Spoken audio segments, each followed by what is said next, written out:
Come through, Queen. I wanna see ya. Come through, Queen.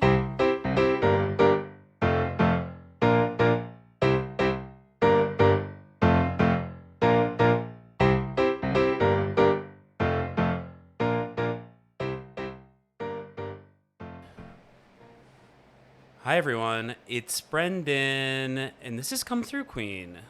So I am joined by a first-time guest, but long-time friend, confidant, and mentor. Can I say mentor? And fan. And shut up. Shareeza's here. We've known each other since when? Like the 2010. 2010? Oh my God. 14 years? Oh my God, that's wild. So we were 5 when we met. Yes, I'm we were kidding. 5. We actually, we've been hanging out a lot recently, and by a lot I mean last week. Yeah. We have our regular hangs, but yes, this has been a shorter distance. I also normal. in my brain, I'm like, we've been hanging out a lot. No, I was just texting you a lot because I needed advice on certain things. We do have a habit of texting each other when random things pop into our head. I'll text you when I see people in my building. Yes. Oh, yes. Certain fun people live in her building that we can't really get into here. Yes. But what we can get into is some news, and there's some interesting news happening. So right now, Andrea from I almost said Andrea from Italy, which is true. Yes, Andrea from Summer House is getting married. I think he's married by this point. Yeah, I think I saw church photos, so the deed has been done. Yeah, but all the dolls are saying that they're concerned that Amanda isn't there. Yes, that has led to lots of speculation and some blind items on various gossip sites. So apparently, a source close to Kyle and Amanda gave a quote to Betches, which I feel like, I love Betches, but I feel like they're not usually getting the, quotes, but I love this for them. I mean, as a PR person, I'm like, probably would not have, even though I love them, probably wouldn't have been on the top of my list, but if that's where the news is happening, that's where it makes sense to give a quote to, I guess. I also think it makes sense. Yeah, it makes sense for this world. Yeah. So the source said to Betches, Kyle and Amanda are very much together.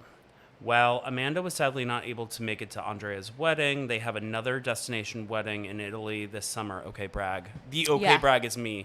And they're looking forward to spending the time away together. It's killing Kyle that he can't be with her right now as these rumors circulate. That's a really sweet response, right? Yeah. It centers Amanda and her feelings, gives you a little bit of Kyle. I get it. We'll cover Summer House later, but before we get in there, what's your read on them as a couple in general? I think they are two people who really love each other, but find themselves at odds or extremes all of the time. Sure. It's funny, Amanda's younger than Kyle, but Kyle loves partying more than Amanda does. Sure. It sounds like Amanda wants to do her own thing, which she deserves to. She's creative and has things that she's excited about outside of Loverboy, but he feels like Loverboy is their thing to work on together. Look, we watch the show, and so we know the history of cheating and all of the difficulties. But to me, if I had to summarize, they're just like a couple going through it. Yeah. It's not easy to do relationships generally, but when a microscope is on your relationship, probably magnifies all of the tensions and everything like that. And especially I'm not in a couple, but going into a house every weekend with a bunch of people and you're expected to party given the circumstances of being not just being in that house, but that's one level, and then being on the show, it does make it more extreme, I guess. Yeah, and also, Amanda's one of my favorites generally, so I'm always team Amanda. Mm-hmm. She has experienced real trauma with Kyle on that show. Who among us has learned about cheating in front of other housemates and then have that be on TV? Uh-huh. can't be easy for her. So when she and Kyle are going through it, I know on the internet people are like, "Oh my gosh, why is Amanda reacting like this?" Like they have history, and Yeah. that is all hard. Yeah. So I'm always willing to give her the benefit of the doubt. If Kyle fumbles this ever, I'd just be on her side, to be quite honest. We'll be But- in the streets with yeah, pitchforks. yeah. I mean, I hope Paige is our ringleader, which Of of course she course. would be. But yeah, I think there are a couple going through it. I hope he always does right by her. Yeah, I agree. I don't know if I'm like brainwashed by. So Dan and Alex obviously like are the biggest Kyle and Amanda fans in the world. So I'm always like, I'm always rolling my eyes. But now that like you, somebody who I who I think is smart, says this, like, oh yeah, I'm their biggest fan too. No, that's great. We'll see for more. So another like fun, I think I would call this like a fun news tidbit that came out of this week is Carol Radziwill is back in the news. So basically the backstory here is that there was this big New York Magazine feature of Andy Cohen that happened. He was on the cover, and the cover was like, I guess he just like did a photo shoot out of like Casa magazines in the West Village, which was cool, whatever. But there was like one anonymous quote. Yes. And I do want to read, and the reason I found out, I read the whole article, but like I really pinpointed on the anonymous quote because Andy and his radio co-host John Hill were talking about it on the radio, I guess on Monday, and I listen to Radio Andy religiously. And so basically there was this one anonymous quote, and I'm going to read it now. About Housewives. The show went from silly humor in middle-aged women getting drunk and being delusional about their status and having funny, petty arguments to housewives investigating and doing opposition research and making up false storylines and leaking stories on each other and trying to get one another fired. The person also referenced a point during Andy Cohen's baby shower in which Lisa Rinna told others present to, quote, dance for Andy, dance like your fucking lives depended on it. The source, which is now we know is Carol, called the moment, quote, cringe, adding, that's the dynamic. Everyone just dances for Andy.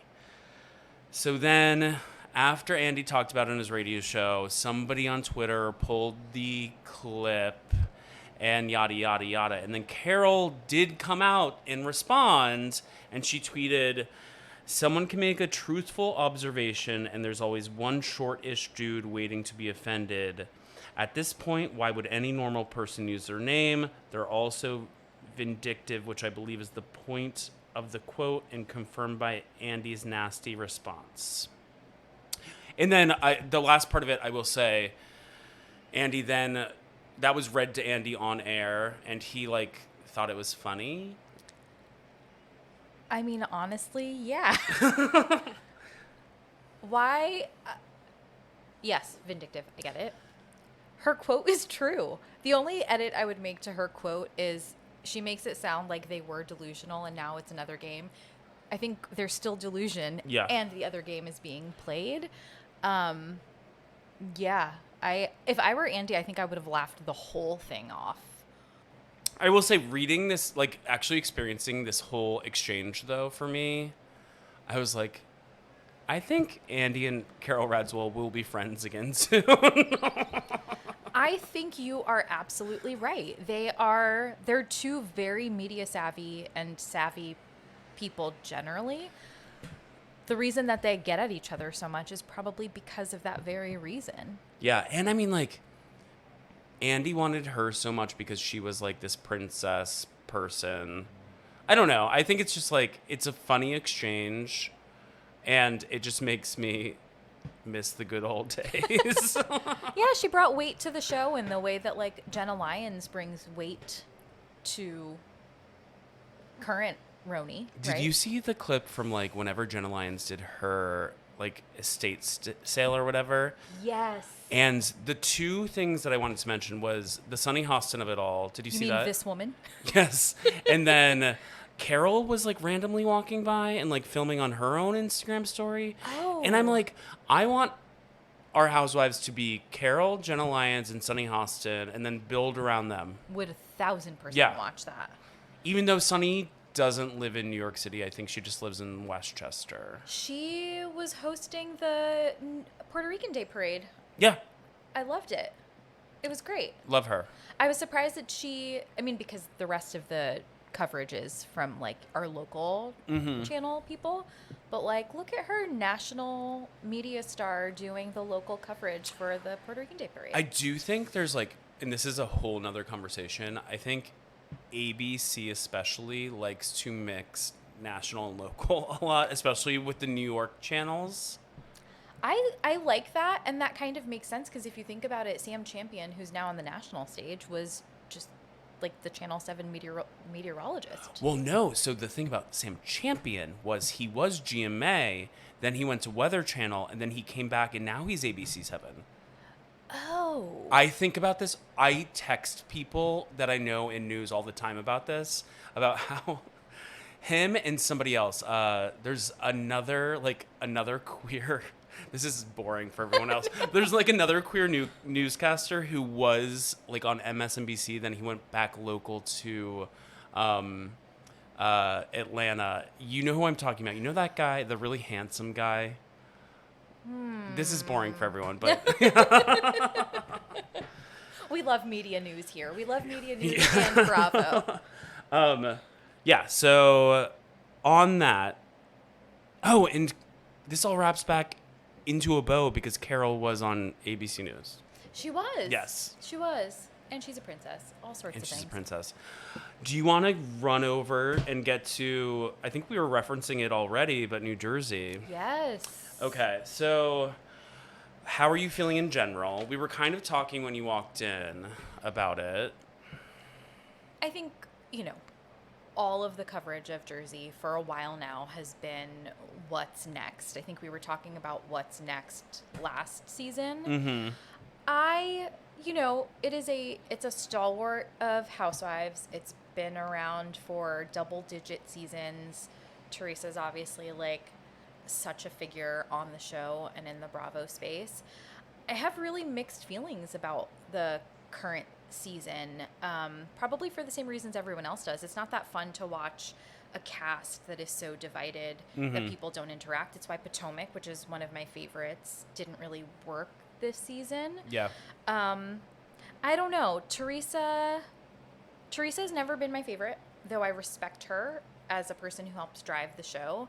I also think that she's at the root of why it might not be working. So when I hear people say like, oh, she would have to be a figurehead in whatever reboot, I'm like, I think we'd just get the same show then. Sure. So I don't know.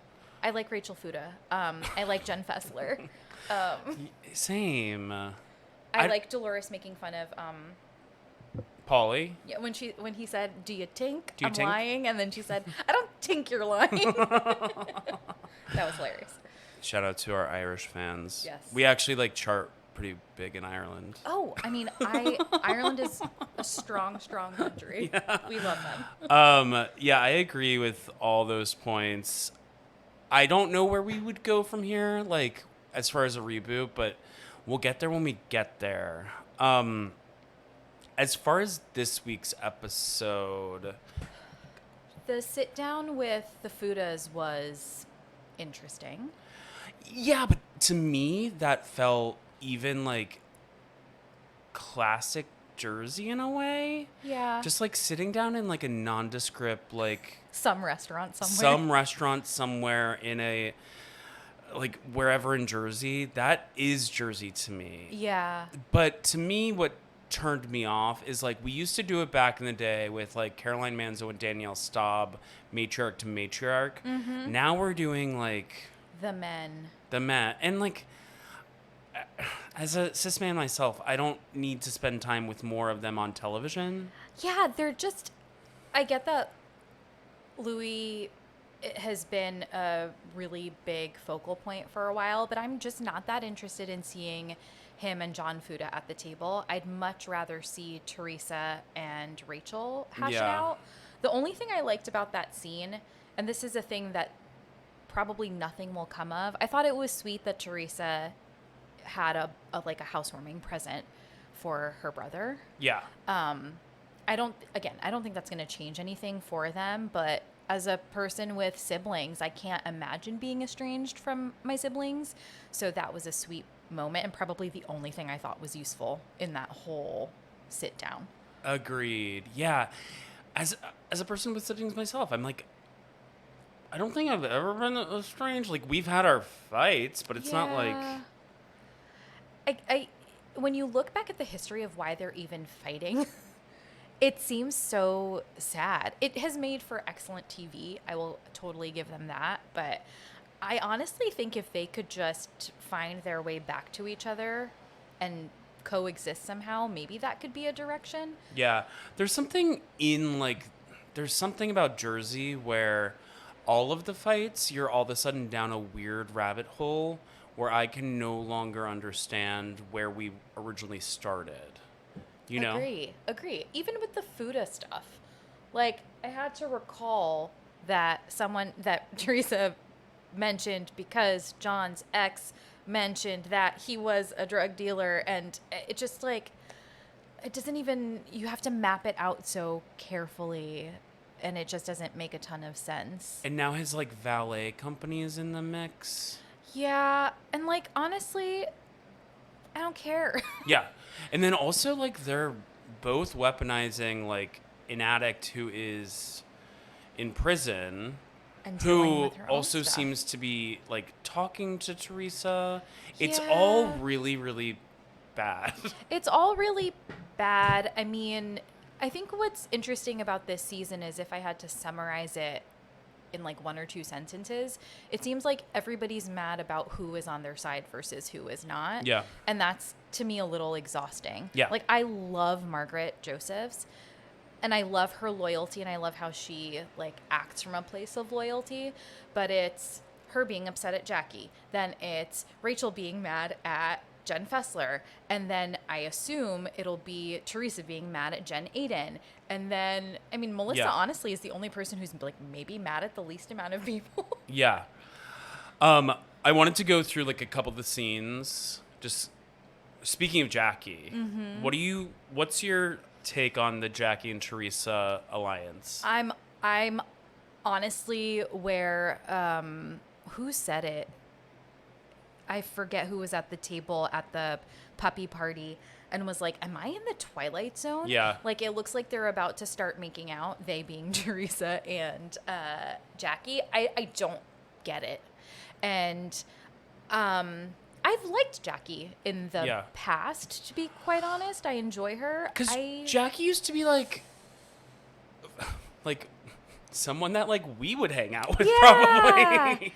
And I guess I just don't know where the turn with her and Margaret came from. I guess we'll see how it all plays out. So I think I am on the other side than you are with Margaret. I don't think the loyalty's there. I think she's a little bit of a snake in the grass, and she moves with, like, the winds, and she's in the comments, on the blogs, like, trying to find alliances. I don't think everything with her is out of loyalty necessarily. That I can understand that. But, like, as it stands now, it looks like, I guess to other people, it looks like Jackie might be doing that as well. So I saw this and then I didn't bother following up to, like, learn more about it. But when Andy pressed Teresa on Watch What Happens Live about, like, reaching out to bloggers and stuff like that, Teresa doubled down and was like, that's not me, that's Margaret. So I did go about, like, finding that account and looking at the screenshots. I have to be honest, I had a really hard time making sense of the exchanges, but theoretically there is maybe proof on the internet that Margaret is playing that game that you just mentioned. There is a whole world on Instagram that, like, of, like, housewives people that I cannot compute. They are, like, doing multiple, especially in the New Jersey world. Is it like the dark web? It kind of is in its own way. I, like, found some account and I was, like, trying to parse out, like, why this person's doing front-facing camera work about, like, screenshots that make no sense to me. And, like, I think all of these people are so wrapped into that. It's almost worse than not Dita Von Teese, Reality Von Teese. Oh, yeah. There's like so many, especially Jersey, there's so many hanger-oners who like want to be a part of the action. And it's like, on this podcast, we don't want anyone to notice us. Please never, ever notice us. It's funny. That just made me think of the fact that, like, Louis shouldn't have bothered with a private investigator. He should have just, like, found these people on Instagram and, like, asked them to do the Exactly, yeah. Who cares about Bo Dietl? Bo Dietl, don't come after me. Yeah. What do you think about... Oh, one thing I wanted to mention about the Jackie and Teresa sit down. I will say, Teresa's dog, who is named Rosie, which is Teresa's cousin's name. That's a little unfortunate. I did catch that. Okay, but I also want to mention, we had a family dog that was named Jackie after my grandmother, who was still alive. Is that bad? No. It depends on your culture. In my family's culture, there's like bad juju around naming a baby for someone who is alive. Like, Okay. There's not a really big junior culture Okay. in my family. But beyond that, I actually don't think it's weird. As long as the person you're naming the baby, whether the baby is puppy or like, human, if they're fine with it, then fine. Yeah. I think with Teresa and Rosie the dog, I'm assuming Rosie was Louis's dog. Because I hope Teresa didn't name a dog after her estranged cousin who had been on this TV show. I would not put that past her, but I like your logic. But I wanted to mention that I think Jackie's a nice person because that dog was like right up on her the entire time. Right up on her in a positive way the entire time she was sitting there. That's why I think I'm struggling a little bit with what I assume is going to be Jackie's storyline. Is I think she's one of the people who's like has been fairly pure of heart in what we've seen of her so far. Mm-hmm. Yeah. Okay, let's move on to Dolores and Paul. What's your read in general about their relationship? I think she's amazing, and I don't think he deserves her. Agreed. Okay. And also, how much stuff do you have that your divorce has to take 3 years? I know. Because when you have a lot of stuff, that means you have a lot of assets. If you have a lot of assets, you probably have a lot of money. If you have a lot of money, you probably have a really good lawyer who can make things move along. Yeah. And I'm not saying he needs to move it along for Dolores, though he should. Mm-hmm. But, like, I just don't... I do think he's lying. Also, hasn't, like, she been pretty clear about, like, what she wants? Yeah. I think that she is such a lovely, wonderful human that a situation that for most people would be completely untenable is completely feasible in her life, which is that she's still friends with her ex, who we know they did not have the best marriage, but like David. Yeah, post-divorce better. Like Oh no, sorry. I was thinking David, her ex-boyfriend. You were talking about Frankie. Frank, yeah. And she's friends with Frank's soon-to-be fiance, and their kids are happy and all of that. Like, Paul has an opportunity to become of something that's quite rare, I think, with her, and I feel like he's fumbly with it, and I don't get it. Me neither. So Danielle and Nate. Yes. Danielle to me reads friend of. Yeah. Though, like, I like to see Nate around because he's so cute. He's and so cute. Like a brain tumor survivor. Yeah, and and a very nice man. Yeah. I think you're right. You know, so far this season, her storyline has been her kids' clothing thing.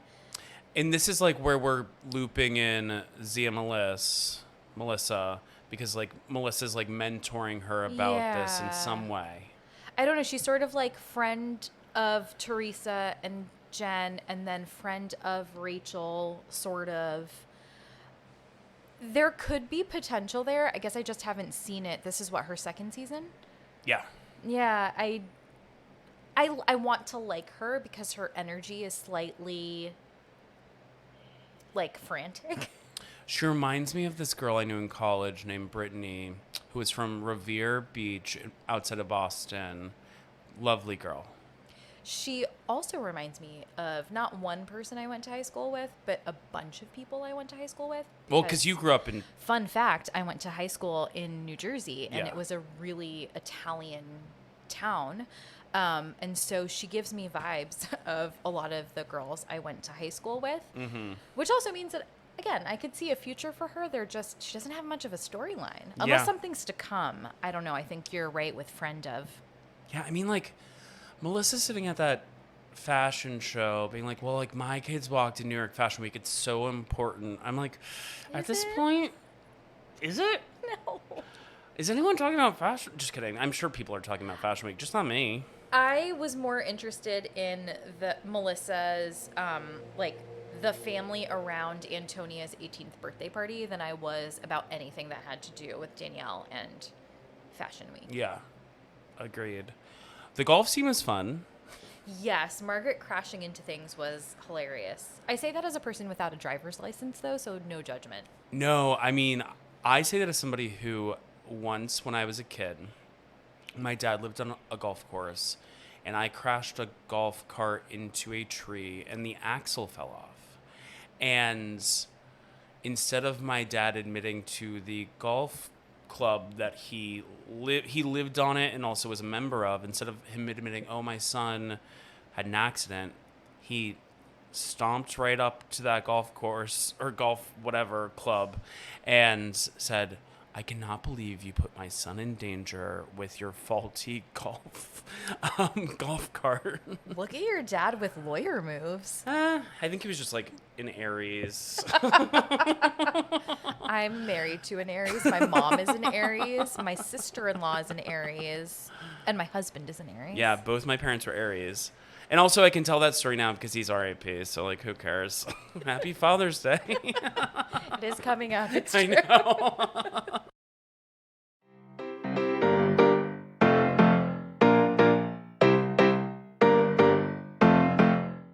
I was saying one of my favorite things to do while I watch Jersey, because I love a multitask, is to map out all of the restaurants they go to.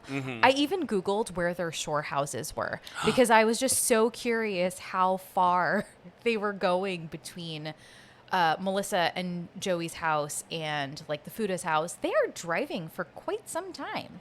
It's so fascinating, right? Yeah. I think like some people are doing that work. I feel like there needs to be an official like person in the Bravo fandom who is doing that work across franchises, because I think I've talked about it a lot with Atlanta because I'm obviously from Atlanta, Yeah. and they live all over the place in Yeah. Atlanta, and I've seen similar in Jersey. I will say for Jersey, at least like their regular houses are seemingly close, though it's still like a 20-30 minute drive to some of them. I guess for me, because we live here, if something is a half an hour away, Yeah. that feels so far. Yeah.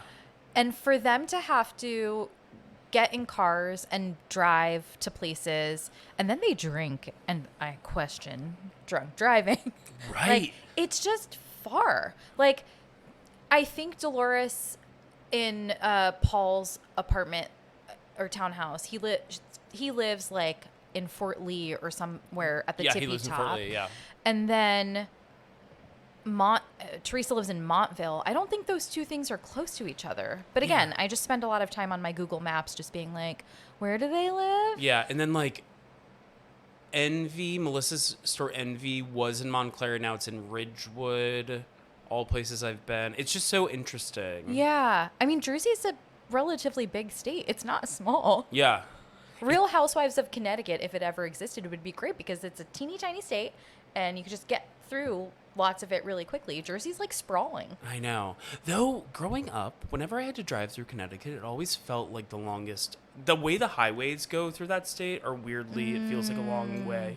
I think, hopefully this is not fake news, I think they pay some of the highest taxes in the country, which is why their highways are so tree full and like luxe looking. Oh, the Merritt Parkway especially. That is a beautiful...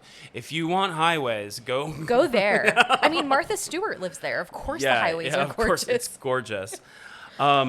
Speaking of highways and infrastructure, do you want to go to? I feel like we had a lot of explaining about infrastructure in Dubai this episode. At least we were explained like, oh, this was built by my husband and his entire family. Yes, the Palm Yeah. we now know about.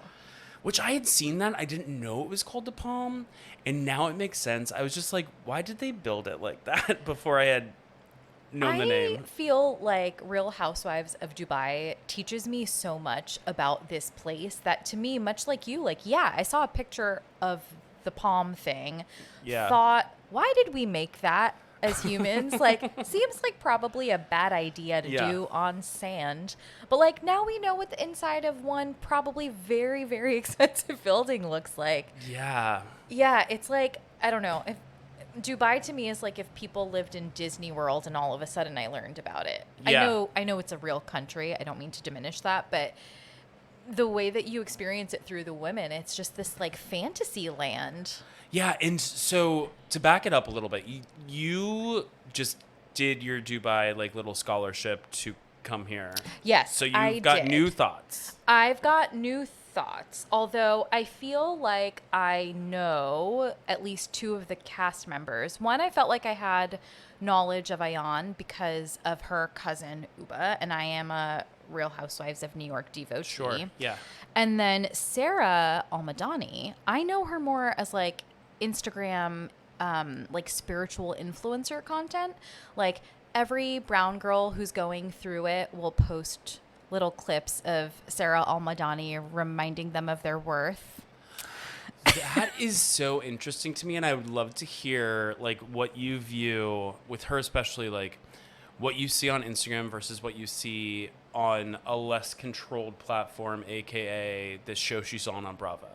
So far, it's one and the same. Like Oh, she really? seems really controlled. Like she's generally wearing like a jaunty hat, even though she's filming a podcast and there are podcast clips that are video based, but like she looks stunning. Yeah. She looks like she could either be going on a ski trip in Vail or like maybe also Coachella. Yeah. Yeah. Like she just, who she is on the show so far Yeah. is who she is on these podcasts I see. And she seems pretty metered. I guess, what's your take on her with, given that you've had more history with her on the show? Does she have wild moments? She seems pretty controlled. Like, I haven't seen her have a drink yet, I don't think. She seems controlled to me too, and to me that's a little bit of a red flag. The way she talks sometimes to the other women, I'm not spiritual myself, so like then I'm like flag down, like, and like not against anyone who is spiritual, but it's just like sometimes the way she talks, I guess like to me her relationship with Caroline Brooks is what's giving me red flags, because Caroline Brooks now is like, oh well, like you're my best friend, you really like, you're my rock, like you keep me measured. And then it's Caroline Brooks was like, she was one thing last season. This season already, she's already like off the rails in a lot of ways. So I'm like, Yeah. so is this measured? Like, what's happening?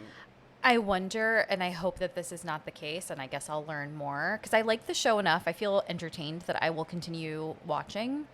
What I hope we don't see with Sarah is that she's the kind of person who offers up this spirituality as a solve, but then kind of leaves people on their own to figure it out. Yeah. Because that's kind of the vibe I'm getting from Carolyn, right? Like she's like, the spirituality stuff is helping me. Yeah. The producer asks how many sessions she's done. She's like, one. I also watching, and look, Sarah talked openly about her relationships and how traumatic they were, and that is so hard. I can't even imagine. I will also say, though, that watching her scream into a pillow obviously took me back to Sandoval screaming into a pillow, and Sure. I just could not. Granted, she has real trauma, and who Yeah. knows what he was doing, but the Bravo flashback, the connections between shows. I know. In the like final party when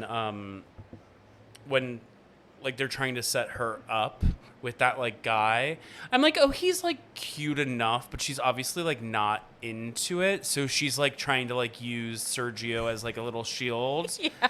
But then I like see like the previews for next week, and like they're on a date, and I'm like, I wonder what maybe like the mess of like the rest of the night was like. Oh, I'd rather like hang out with you than all the rest of these people. I was thinking way too much about so many scenes Yeah. at that party. I mean, when she brought Sergio over because she didn't feel like being set up, she said as much right in earshot. Like, the guy had to have heard Sure, that she yeah. wasn't interested. Or I just don't have spatial recognition and they were really far away and he didn't hear a lick of it. And so definitely wants to go on a date with her next week. Maybe it was like a loud party, and so like we heard what was on their mics, but like it was like a Yeah. whisper in the ear type Or of thing. maybe he was drunk. Yeah, totally. Yeah. Yeah, all things possible. Yeah. Did you ever watch Ladies of London? No, I didn't. Okay, so you're meeting Stanberry for the So first time. I came in cold. I will say I did a little bit of trying to catch up on season 1, and Stanberry has probably more about her on the internet than anyone else. Totally. So did do a little catch up on who she was married to before, and what her persona sort of has been. She and Sergio are an interesting couple to watch so far. It is interesting, and it's like this like dance where they're obviously not communicating properly, because he's very clear in like what he wants. He wants a Yeah. family. She's kind of being clear about what she wants. She has kids and she's done, but then yet she has made moves to create this embryo. Yeah. And like I guess that's nice, but it's also just like I'm like, what do they say when they're in bed together at night? I mean, my read is that they're both attractive people, and they're attractive people who have money. I think they have chemistry and they have great sex, and that is what's driving Yeah, them being together. sure. I think they're sort of like pushing aside the fact that they maybe want slightly different things. Yeah. But also, like, I'm sure all things are possible, right? They have the embryo. She doesn't have to carry it. Could be a surrogate. Which I think will probably happen, but also like him getting jealous about like Oh, her the college trip. Yeah. going on the US college trip with like her daughter and her ex. I was about to see his point, but then when she mentioned, like, my daughter actually just wants her parents to do this with her, like, I That get makes that. sense. Yeah. Yeah. He seems so codependent, but maybe that's what's attractive about him, on top of the fact that he's attractive. He's like really so hot. beautiful. It's also interesting that both, like, a lot of people are sending or potentially sending their children to the US for college. When she said that, and someone else on something else I was watching, someone who doesn't live in the US was saying that their kid was going to school in the US. I was just like, if I were a parent and we lived abroad and my kid was going to college, ready to go to college, I would not send them to the US for a multitude of reasons. Right. It is surprising to know what you know about this country and then send your kids here by themselves largely. Totally. What's your read on Stanberry and Ion's kind of newly formed friendship? I am liking it. I know Ayan gave her, Caroline, a pineapple to be like prickly on the outside, juicy on the inside. I would argue that both of them are like that. Yeah, so this is kind of Ion's thing. Like, last year she gave somebody a goat. Like, so she brings, like, gifts like that have symbolism.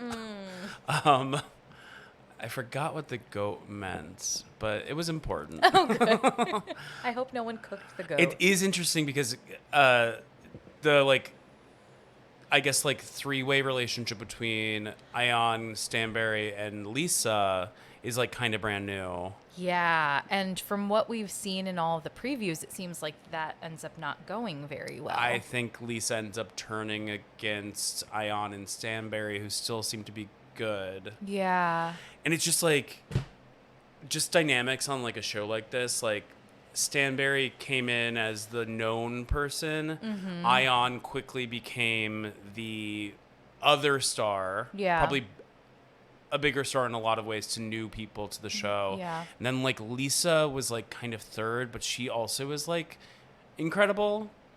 And then it feels sad that the other two, Yeah. well, I guess now 3 are like not as. Yeah. It's so interesting that what you learn when you watch Bravo is that it's sort of hard for women to be friends in groups. Because think about Robin and Giselle just standing on an island, Yeah. sort of, and trying to bring people on and off. But Well, I think like without cameras, yeah, I think that changes the dynamic probably. yeah, also true. Speaking of, are you excited to see Robin on Traitors? Because I'm not. I was like, of the group, she wouldn't be my number 1, but I'm excited. Yeah, I'm excited to see maybe a different side of Sierra, who I know we will talk about later. Oh, but we of course will. Let's land down on Talene, I would say. okay. So, what do you think about her? She's brand new. She seems at this point to be best friends with Caroline Brooks, though. Like, I don't think Talene was in last season. Was as far she as a like, friend of ever? I don't recall her being like even around, but I could be very wrong. That was 2 years ago. But like, she's another one where this is a thing with Caroline Brooks. She's like, oh my God, this is my best friend. And I don't know. Is that real? Is that real? Because there are those people who are like, oh my God, this person's my best friend. And I'm like, no, they're not. It's like Sheena Shea. Oh yeah, if everyone's your best friend, then no one's your best friend. Exactly, Because everybody's yeah. just your friend. Yeah. Yeah, I'm intrigued by Talene. She seems fun.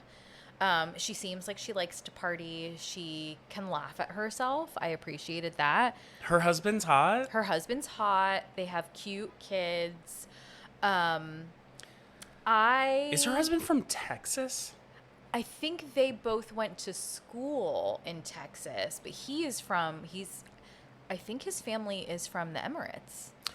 Oh, I thought for some reason that his family moved from Texas and then started developing in Dubai, but I could be totally wrong. Maybe it was like a history lesson of the family that I maybe like I glossed will over. say that section before their party started, where we learned about them and their families, I had to rewind several times because the first thing we learn about Talene, or one of the first things we learn, is that she's Armenian American. Yeah. And then when her parents arrive, we get a little backstory, and it says her parents were born in Jordan and then moved to the U.S.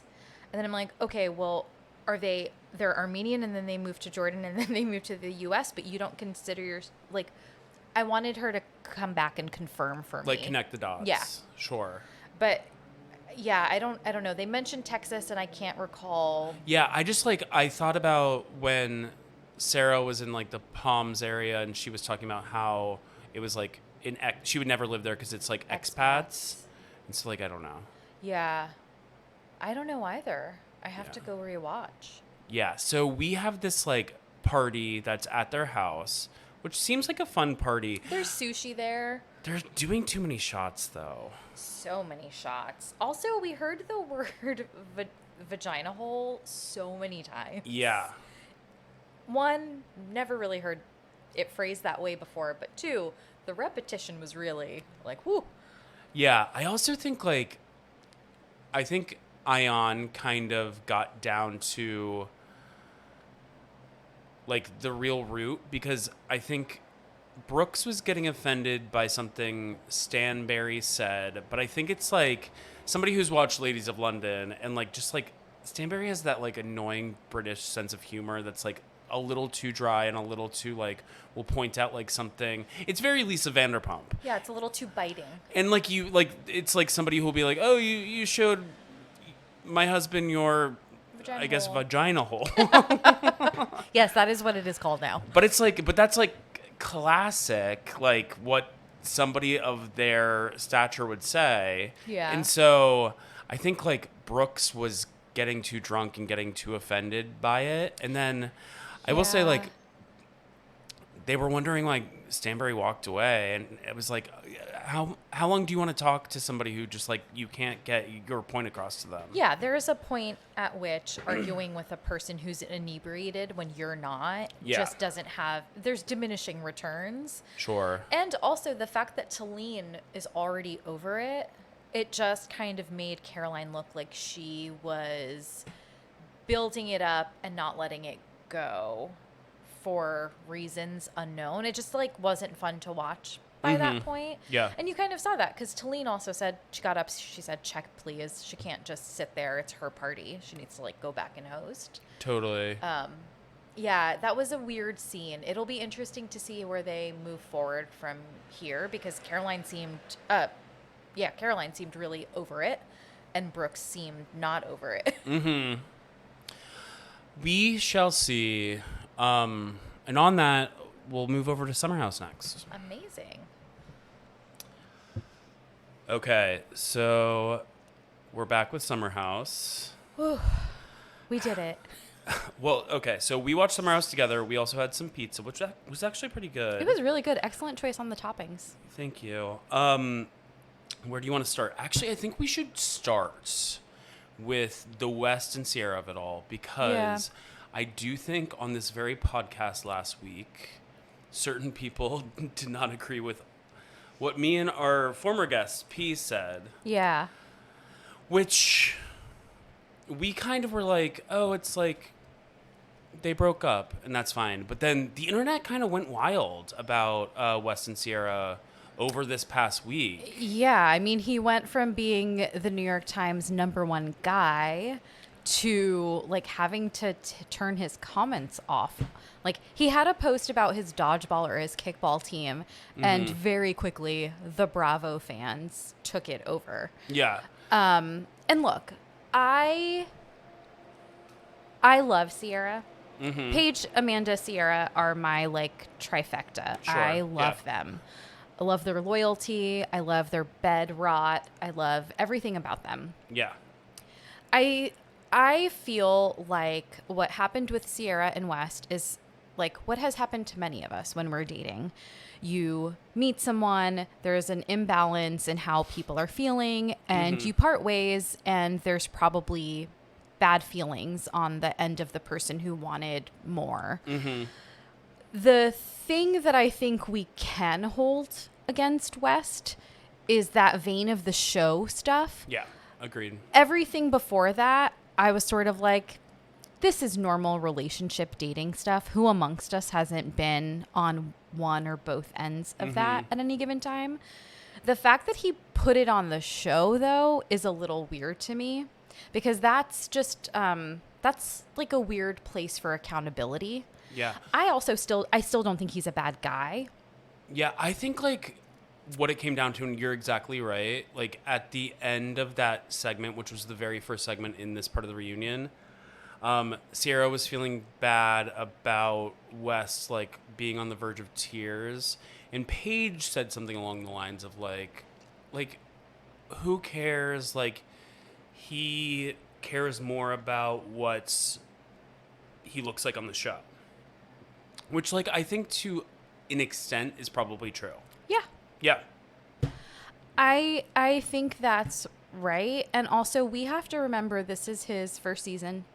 This is not Sierra's first season. She's been burned in a way, in a vein of this before. Totally, yeah. And honestly, when I think about her and all that she's gone through in relationships on this show and on Winter House and whatever, like, she is an absolutely stunning person. Like, I trust and believe that if I saw her, I would think she's 30,000 times prettier in real life than on the show.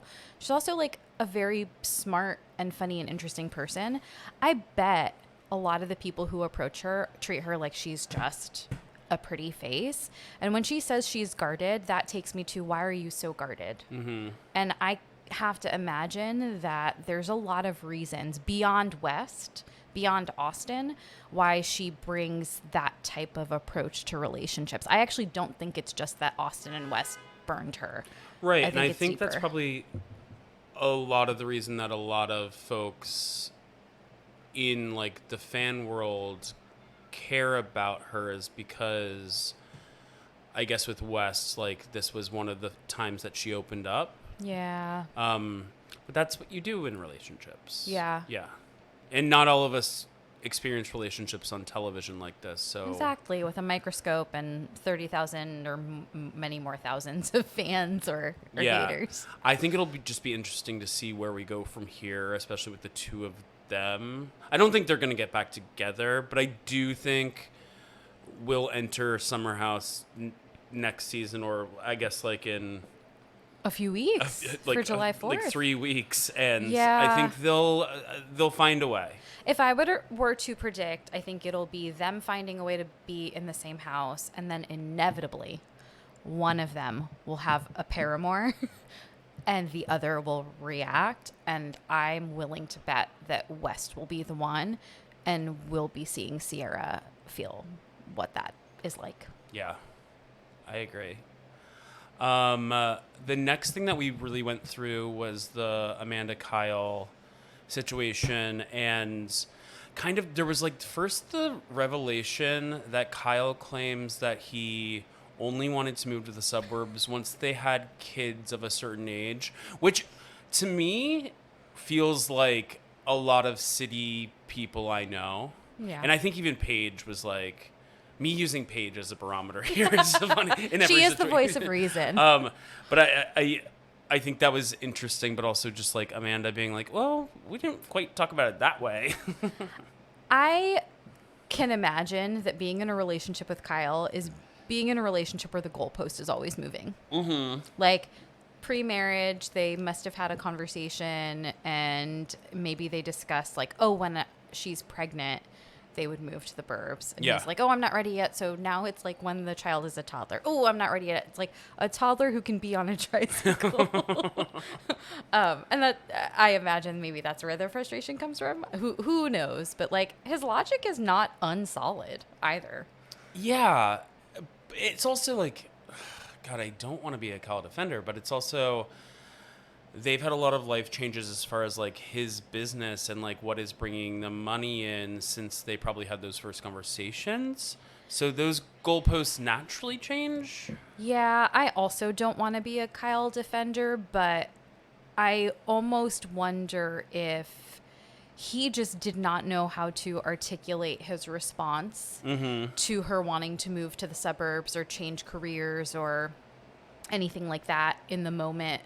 Because what he did say he was worried about was actually what she shared she was going through, right? She shared that she'd been dealing with depression. Yeah. And what he ended up saying or re-articulating was not wanting to add things or change things in this moment where she was struggling. He couldn't have said that on TV while she hadn't disclosed that. Yeah, I also want to give her like a billion kudos for just like talking so candidly about her depression, about like how it's something that like her family has gone through, and like it just like hits her randomly and like she can't expect it. I think she said her last big bout was after BravoCon, which was this past November, which is pretty recently. Very recently. And then she was also just like, get fucking medicated. Get medicated, and also like what a strong person to be dealing with something on the precipice of BravoCon. If I think back to what I saw from her in BravoCon, it was just like beauty and happiness and all of these things. And like, yeah, it's real life that you do that thing, you're on a stage, and then all of a sudden life is heavy and hard. Yeah. And you're not living a life that looks like your Instagram pictures. That's so real. I know, it is really real. And then like, then your husband decides to be a DJ. With a mullet, no less. No, I support DJ Kyle. Yeah, I don't think he'll ever hold a space in my heart like DJ James Kennedy, but I love that he loves what he's doing. Yeah. Then we went to What Would Jesse Solomon Do? Which, have you listened to the Spotify release? I sure have. And Produced bop for the ages, or just for us Bravo fans. I think I sent a text today that was like to a group being like, is this good or like corny? And it's actually kind of good. It's good, and it can also be good and corny. Yeah. I think in the lead up, I think he was doing too much in the lead up to today's release, but that's what you have to do. You have to promote. You do. And he is truly a promoter. Like, his Instagram is nonstop. Yeah. I mean, like, he's our generation's Charlie XCX. I don't know what our generation technically is, but Never forget the millennial is like a 30-year generation. I will say I did love the Paige knee touch So good. cam that we got. Like, we got like 7 or 8 or 9 like Paige knee touches. This is one of the one, brilliance, loved it. Yeah. What a full circle situation. But this is also when people are like, why do you like Bravo so much? I actually think the art of television has been uplifted by these producers. They're literally in our heads. You'll be thinking something in a show that you're watching, and all of a sudden the editors have like made real what is in your head. Right. And those moments are incredibly artistic to me. Like, when they started talking about the knee touches, I was like, I want to see that. And then they showed it to me. I was like, oh. See? That. Yeah. Also, just like him talking about coming into the show with knowing that he's going to have this like pivotal doctor's appointment, his 5-year doctor's appointment. And like, he tried to hide it. And just being asked about that, him like saying that he like wanted to like be a man, which, hello, we need to unwrap the Yep. Don't do toxic that. masculinity. But I do think that this entire group just like was a big support system to him. I like this group of people together. When they're fighting, it sucks, but like, I don't know. I think they really make you feel, and I do think it's true in pockets of them, that they're incredibly close, right? But Yeah. you do get the sense that there's deep care despite all of the like fighting or the snippiness with each other. You really do, more than any other cast, get the sense that they like each other. I think that like this entire group, despite of everything, they all genuinely care about each other on a certain level. Yeah, I agree. Yeah. Also with Jessie, not to compare summer houses, but if Summer from Martha's Vineyard had given herself space earlier on to talk about what she was going through, like if she had had a moment like Jessie did where she kind of early on shared what she was going through with someone on the cast and really let herself have support slightly earlier than she did, I think it would have changed her dynamic on the show. Totally. Also, like, I'm so pissed that that got like paused or whatever. I truly don't understand. I hate the word pause in Bravo also. Yeah, because it's such limbo. And I also, know. Yeah. To move on from that, so we get into our big Lindsay and Carl Oh, boy. segment, which is tough. And to be honest, I don't know where I necessarily land. It's so hard with them. I will say, I think that I didn't like the swiftness of how everyone was like coming against Lindsay in a lot of it. But then she's also, nobody's perfect. And I had to be reminded of like the cocaine Carl insults and all of that stuff as well. Yeah. And to me, I'm like, I still don't know. I wrote down a lot of notes, and I'm like, But like then I'm like, with the cocaine Carl insult, I'm like, Kyle did that last season in a big way, yet he's the one arguing against Lindsay, saying this is like so intolerable. Yeah. But I'm like, you're the one who exposed it with like not bringing his laptop to Work. last season. Yeah. I mean, I guess in that specific example, your partner, the person you're supposed to marry, is supposed to be the person who takes care of you literally more than even your best. Well, she owed Carl something slightly different than Kyle did. I feel like Lindsay becomes her own worst enemy so often because there are these moments where she's so good at narrative for herself and she's almost about to like nail it, and then she goes too deep on wanting to manipulate, like control the story. Yeah. Like there's a point where you're called out on a lie or a fabrication or even an embellishment, and you kind of have to let it go, but she won't. And I think that's why we saw people turn against her, because she was just unwilling. And I think like one of the big ones was her apology for like the Cocaine Carl thing that came with caveats. Yeah. And like I just like I'm known in my family as like the apologizer, so like I'll apologize for shit I didn't even do. Oh, same. Yeah, I'm like, who cares? You But, step like, on my toe, I'm like, I'm sorry. that I do that every day of the week on the subway. Same. I'm like always like, oh, I'm sorry, like for trying to get by you to get off the subway. Oh yeah, my Aries sister is like, what did you just say sorry for?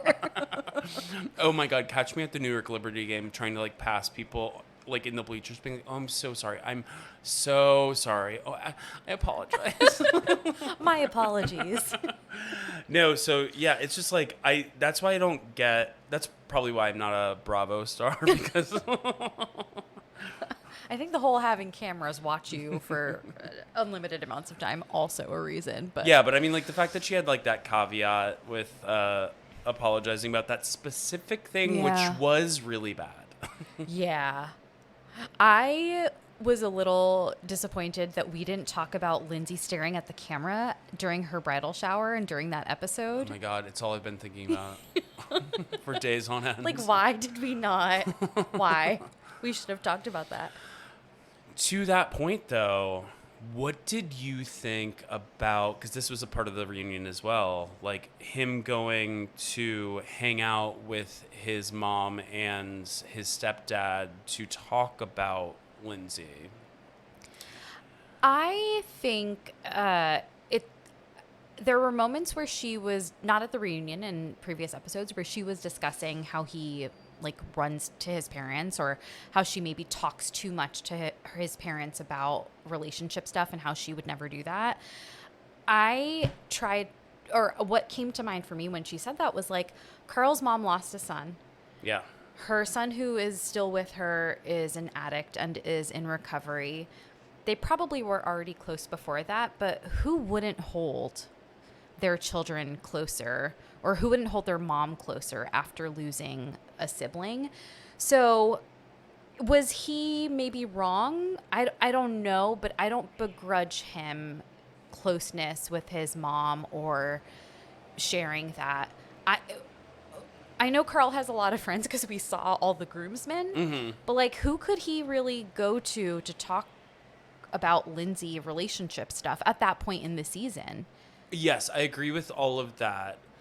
I will say there was a point during the reunion where they were talking specifically about the stepdad, and the group kind of had this consensus of like, there's no way a minister would like be a part of a manipulative scene on television. And I'm like, have you seen the world? Yeah.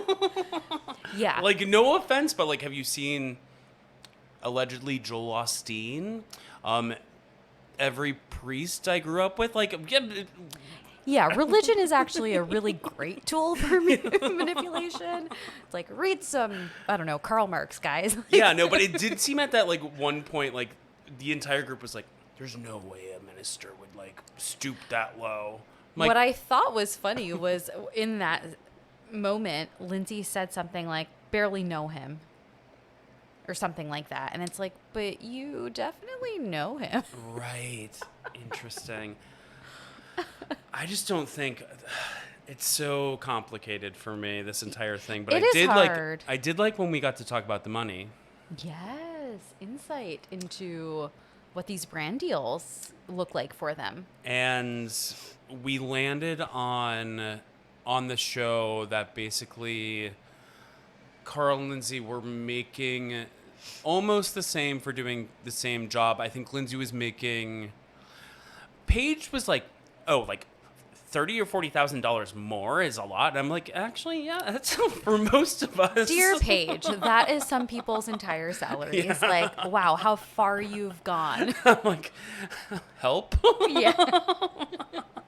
And actually, I don't know if I caught what Amanda said, right? But when they were talking about the salary on the show, Amanda said something like, it's a lot of money. Yeah. And I was like, well, Amanda, what's a lot of money? Like, tell us more. I mean, with Paige, it's like we know that she's paying at least $9,000 a month for an apartment. Which is so nuts. Which is wild. I don't think Susie Orman would be into that. No. Susie Orman would be like, you should just have a mortgage at that point. And then one little revelation is that Lindsay is going to renew the lease in their apartment after... Oh, their lease is up when this comes out. So June 14th. Amazing. I love how that timing worked out. But Lindsay's renewing. Yeah, good for her. But that apartment I think is like $13,000 a month or something. Also, that apartment has to have the worst juju. Yeah, worst ever. energy. She yeah. needs so much sage. I know. To clear it. They're locking themselves in bedrooms and getting noise complaints for yelling. Also, like, just being in that apartment, like, decor-wise, not that, like, I'm fucking Martha Stewart, but, like the way it was decorated was so weird and, like, I don't know. We need a PSA about how neon signs are not style. I know. A neon sign is just a neon sign. Also, just, like, keep it at your wedding. Yeah. Or at Hub House Nashville. Yeah. Or there's this diner across the street called Terrace, and they've got a lot of neon signs inside. It's so weird. But it's like, when I'm eating breakfast there, it's like, this is the place you're supposed to be. And I'm like, thanks. Also, idea in head, we should take a trip to Hub House Nashville. Oh my God, we should. Yeah. Let's look that up. Yeah, we should. Let's get a group together. Okay, on all of that, let me get back to my outline because we've gone so far. Okay, we're going to do our one true queen and the freak of the week. So our freak of the week is going to be the Hollywood Reporter comedy spread. And I'm going to explain this. So the comedy spread is John Goodman, Anthony Mackie, Ricky Martin, Theo James, Kelsey Grammer, and Bowen Yang. And the freakish thought is, can you believe Bowen Yang, huge Housewives fan, is being sat with Camille Grammer's ex? Cannot believe, want to know what the convo was. I'm sure we'll hear Yeah. on the podcast eventually. 1,000%. And then our one true queen, I think I did it out of order. I don't know anymore without It's okay. Dan. It comes out in the editing wash, right? Yeah, of course, not really. Our one true queen is just like Ariana Madix, looking incredible on Love Island, a show I'll never watch. That gold outfit where Yeah. it just looks like she's dripping in molten gold. It's not lava when it's gold, but whatever wet gold is, she looked... Wet gold. She looked amazing. And every other outfit I've seen her wear or don, like Danielle's app, was absolutely incredible. I do think, like, it is interesting that I think now Ariana is going kind of like, it's a weird comparison, but I think it's the Mario Lopez route or like the Alfonso Ribeiro route, where you break out of like the show you were on. They were unscripted, obviously, but Yeah. they were on like scripted like kids television shows, basically. Yeah. And they both broke out and like now can do like hosting. Yeah, And I do think this is maybe her future. I think so too. It made me think of Maria Menounos. You know, I assume she's a bajillionaire because she's doing the movie stuff all the time. Yeah, Emerson alum. Yeah. Oh, really? Yeah. She worked at the Dunkin' Donuts in my college dorm. Also a brain cancer survivor like Nate, right? From Real Housewives of New Jersey? Yeah, recent though, right? Yeah, I think so. Good for Maria. Yeah. On that note, thank you, Maria Menounos. And thank you, Shareeza, for being here. I kept you a little too long in my apartment, but we'll get you home soon. Do you want to promote any of your socials or? No, Good. I like to be quiet, but everyone should follow Come Through Queen, obviously. Yeah, but if you liked her and want to have her back, I hope she'll come. Anyways, go to comethroughqueen.com for all of our socials and love us, love us. Please retweet. We'll see you next week. Bye.